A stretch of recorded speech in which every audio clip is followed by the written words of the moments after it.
Bwana, mambo vipi mdau? Karibu sana kwenye channel hii. Leo tarehe 17 Mei 2025 kupitia website ya Baraza la Bodi ya Mikopo ya Elimu ya Juu almaarufu kama HESLB, kunao taarifa kubwa kwa umma. Taarifa hii inayohusu wanafunzi wa stashahada waliopangiwa mikopo dirisha la mwezi Machi 2025 wafikia 1413. Mwanzo wa kunukuu. Tunawataarifu wanafunzi wote walioomba mikopo na umma kwa ujumla kwa jumla ya wanafunzi 1413 walioomba mikopo dirisha la mwezi Machi 2025 wamepangiwa mikopo yenye thamani ya shilingi bilioni 3,388 na 17,500 hadi kufikia Ijumaa tarehe 16 Mei 2025.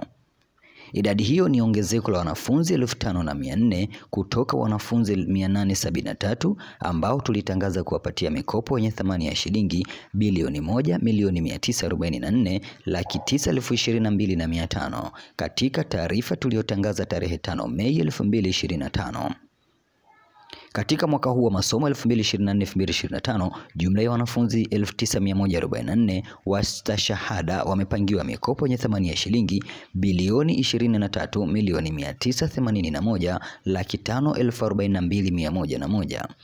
Kati yao wanafunzi wa mwaka wa kwanza ni 7,040 wenye mikopo ya jumla ya shilingi bilioni 18,242,011 na wanafunzi wanaoendelea ni 2,104 wenye mikopo ya thamani ya shilingi bilioni 5,739,532,100.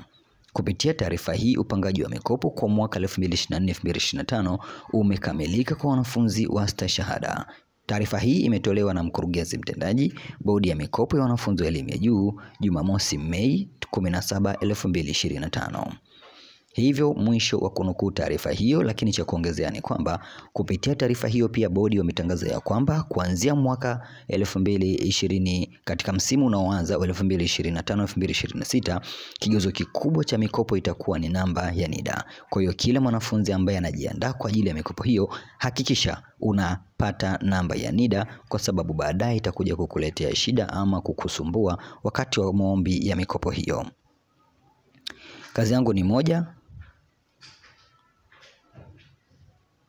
Kazi yangu ni moja kuhakikisha taarifa hizi zinakusogelea kwa karibu zaidi. Ili uwe wa kwanza kupata taarifa hizi, tafadhali bonyeza alama ya kusubscribe.